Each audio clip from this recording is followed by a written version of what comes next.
Hello everyone. In this video I'm going to explain for you how to use the EspoTek oscilloscope. So to use the oscilloscope you have to download the software. To do that you have to go to the website. Once you go to the website you'll find there's a different options in the top right hand side. So there is a software, there's a document, the point out, there's project. So if you go to the software you will find there is different driver that suit your PC or laptop. So the first driver here for Windows 32 or 64 bit, the second one for the Mac.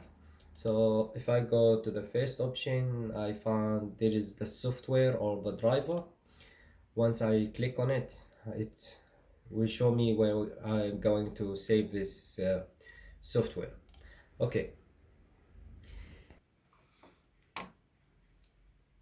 okay. Here, this is the software once it will be downloaded. So in here we can see the waveform for the two channel, and on the right hand side there is two different options that you can choose it based on the your signal. Okay, now this is the project. So this is your project. I have built the project by using the breadboard. So in the start from here, this is the Arduino, this is the oscilloscope, the MOSFET driver as well, and some resistor. Okay, now to connect the oscilloscope, there is two channels. So the first channel, which is the first one here, and the second channel, which is the second one.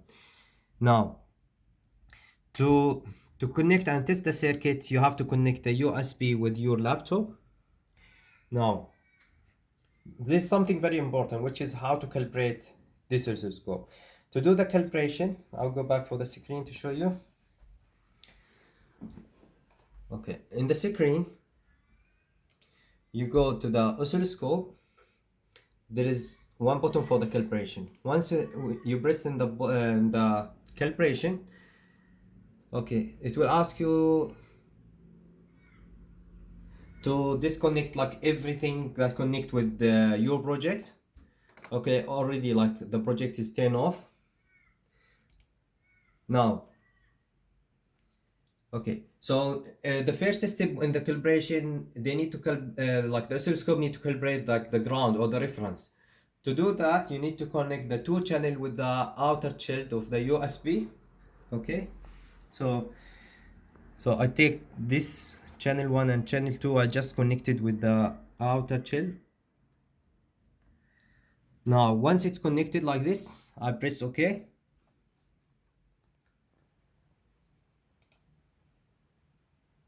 Now, okay, so the message tell me that already the oscilloscope was calibrated to the ground. Now you need to go to the next step. So in next step, it will ask you to connect channel 1 to the power supply. Okay, so you need to connect channel 1 to the power supply. So the question here, like, where is the power supply and how can I know how to connect? So before doing any project in your life, you have to download like the data sheet and know like what's the pin and how we can use it. So how we can do that, if you go back to the website, in the website itself you find a document. In the document you can find like the point out. So the point out show you all like the pins that you need to use. So as I mentioned before, channel 1, which is these pins, channel 2, which is these pins, here like the micro USB connector. Okay, this is three very important for us. So in the oscilloscope, which channel should I use, or which pin should I use, like the first one, second one, third pin? So because we're doing DC coupling, now we need to use the first pin from channel 1, the first pin here from channel 2. As I mentioned before, like the oscilloscope asks to calibrate it with like a power supply. So where is the power supply? So if you see these pins, so the left hand side, which is the power supply, the right hand side, which is the ground. Okay, so if I go back to the circuit, Now I need to connect channel 1 to the power supply. So here's channel 1. I connect it with the power supply. Okay, so now channel 1 is connected with the power supply. Once I done that, I press OK.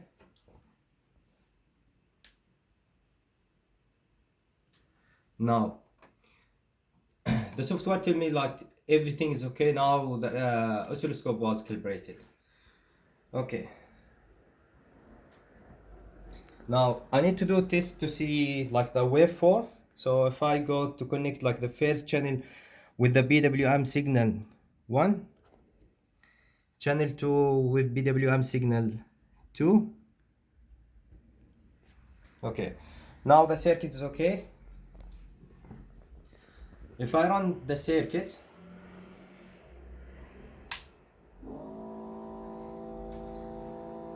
okay, now you can see here's like the pulse width modulation, and here's the circuit is working as well, which is connected with the motor.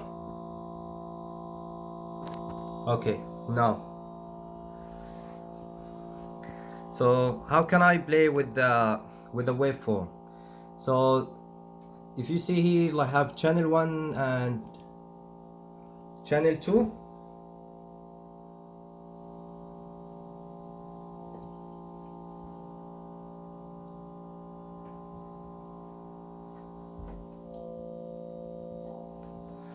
Okay, so I have my 2 channel is shown here. So there is how you can, for example, calibrate this screen to show the full waveform. If you go to the website,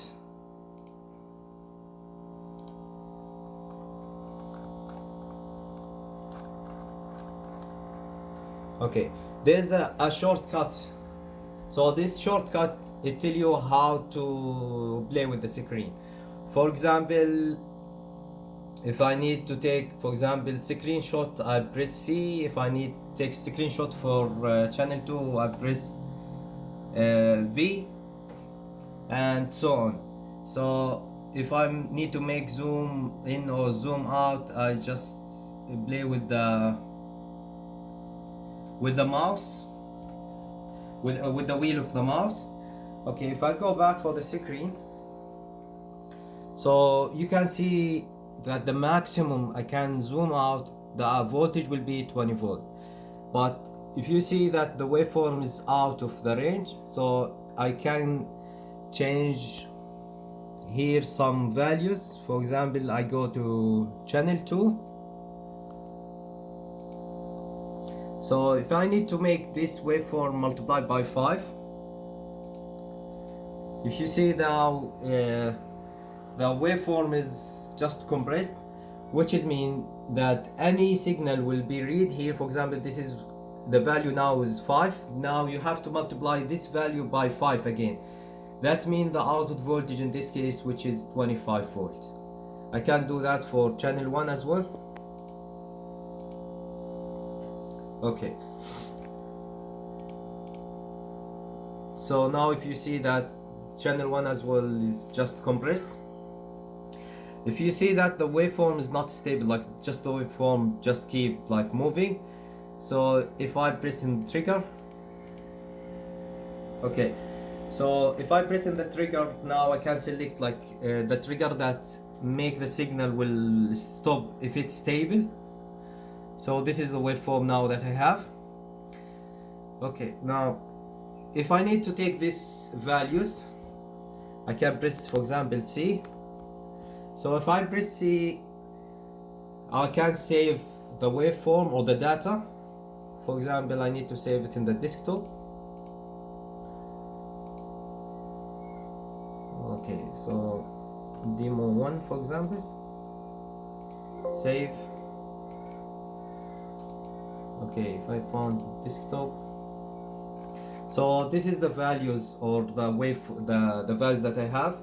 If I need to draw it, just insert,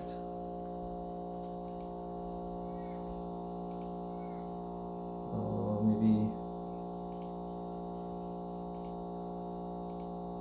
Okay, so you can see here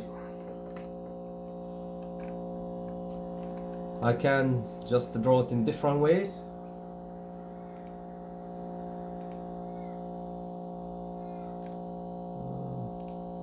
Okay, so you can take the data and use it using Excel or whatever software you need. So it's quite useful, and you can like play with the signal and draw more than one if you want.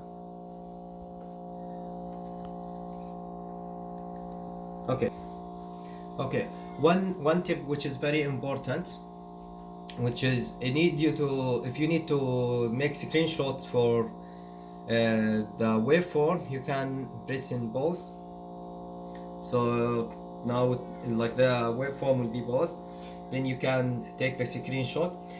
And one more thing I notice when I use this oscilloscope, that the ground for the oscilloscope should be shared with the all components.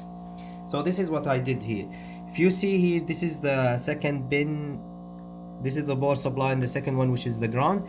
So actually I connect the ground with the oscilloscope with the ground for the Arduino, and I connect it with the ground for the circuit itself. So why that? Because if I'm not connecting all the components together and the ground is not common, then the ground for the circuit will be different than the ground for the oscilloscope and so on, and the signal will not be stable. So for example here, if I disconnect the ground, you can see that the signal now has become not stable. Even if I press pause, okay, so the reference now is not in zero. Okay, if you see here, that's the signal just increasing with the time. Again, now it seems okay. Now the other one, see here, if you look here, that's the signal now, it's starting from 12 volt and start decreasing, which is mean that the reference now is not to the ground, and the signal, like, of course, will not be accurate. Again, okay, go back 5 here. You see what's happened now for the signal, because it's not connected to the ground, so the waveform will not be stable. If I connect it to the ground again, so the oscilloscope will become more stable. Disconnected, the signal will be fluctuating.